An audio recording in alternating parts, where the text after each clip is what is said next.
No Evangelho de João, no capítulo 8, do verso 1 ao 11, diz: De madrugada, voltou novamente para o templo, e todo o povo ia ter com ele, e, assentado, os ensinava. Os escribas e fariseus trouxeram à sua presença uma mulher surpreendida em adultério, e, fazendo-a ficar de pé no meio de todos, disseram a Jesus: Mestre, esta mulher foi apanhada em flagrante adultério, e na lei nos mandou Moisés que tais mulheres sejam apedrejadas.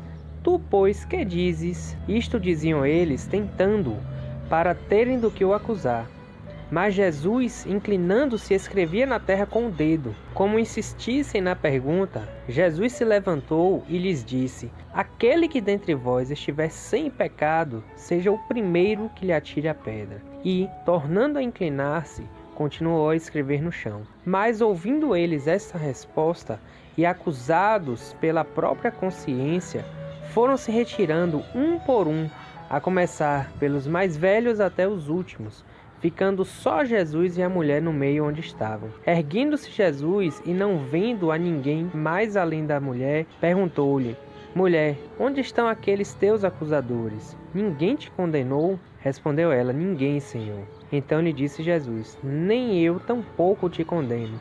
Vai e não peques mais. Aqui a gente vê Jesus ele no templo de Israel, e é importante a gente entender a posição de Jesus, porque a Bíblia fala que Jesus ele estava sentado ensinando, quando de repente os escribas e os fariseus chegaram com a mulher que havia sido flagrada em um adultério.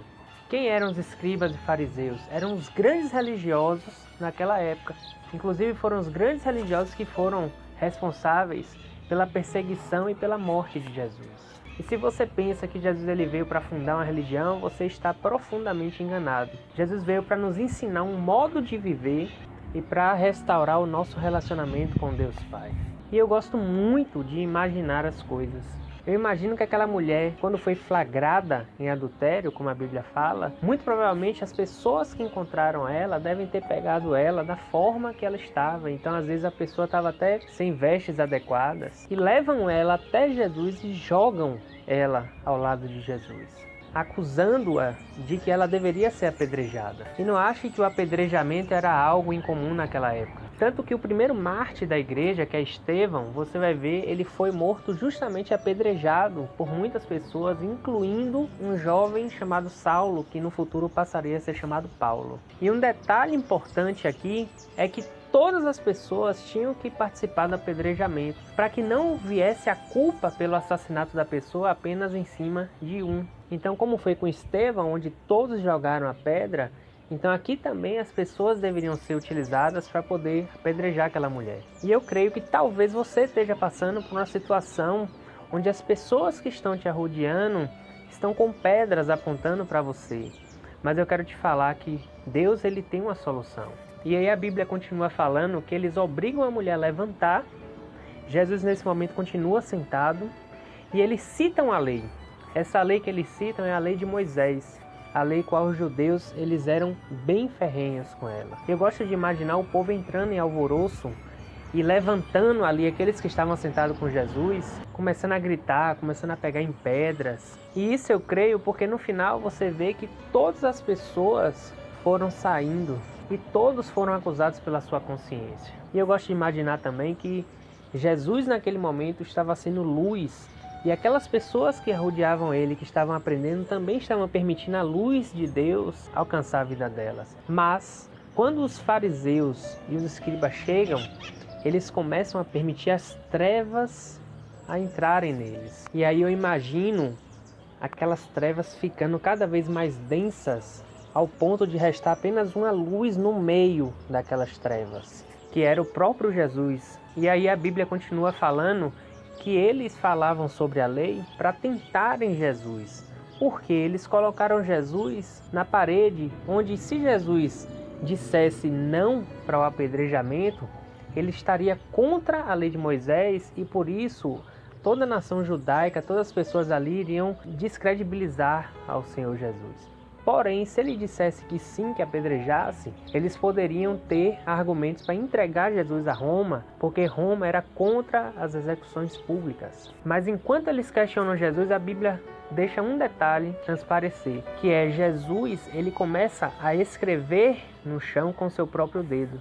E aí, enquanto Jesus escrevia, eles insistem ainda e questionam mais uma vez Jesus, achando que eles estavam prensando Jesus contra a parede. E aí então, Jesus que estava sentado, ele se levanta. E eu gosto muito de acreditar que nesse momento, aquelas trevas que estavam tentando espremer aquela luz, a luz quando ele levanta, ela se expande e ela impacta aquelas pessoas. E eu gosto de imaginar aquela onda de luz saindo e batendo em todas aquelas trevas. E aí Jesus de pé fala: aquele que dentre vós estiver sem pecado, que seja o primeiro que lhe atire a pedra. E aí a Bíblia relata que Jesus volta a sentar e volta a escrever. E eu também gosto de imaginar que naquele momento Jesus ele escrevia coisas como mentiroso, orgulhoso, invejoso, fofoqueiro, beberrão, e tudo aquilo eram pecados que as pessoas que estavam querendo atirar pedra eles tinham. E aí a Bíblia fala que cada um deles, a começar do mais velho, decide ir embora e deixar aquela mulher. E aí então, quando todos estão finalmente longe, Jesus se levanta novamente e olha para a mulher e pergunta: onde estão aqueles teus acusadores? Eles não te condenaram? E a mulher ela fala: não, Senhor.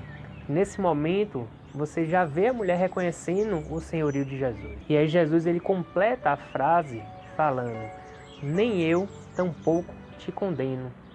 Porém, o Senhor ele não passa a mão na cabeça da mulher. O Senhor ele não faz vista grossa para o pecado, porque ele completa falando a frase: vai e não peques mais. E você? Você tem sido uma pessoa religiosa ou você tem buscado viver a comunhão com Ele?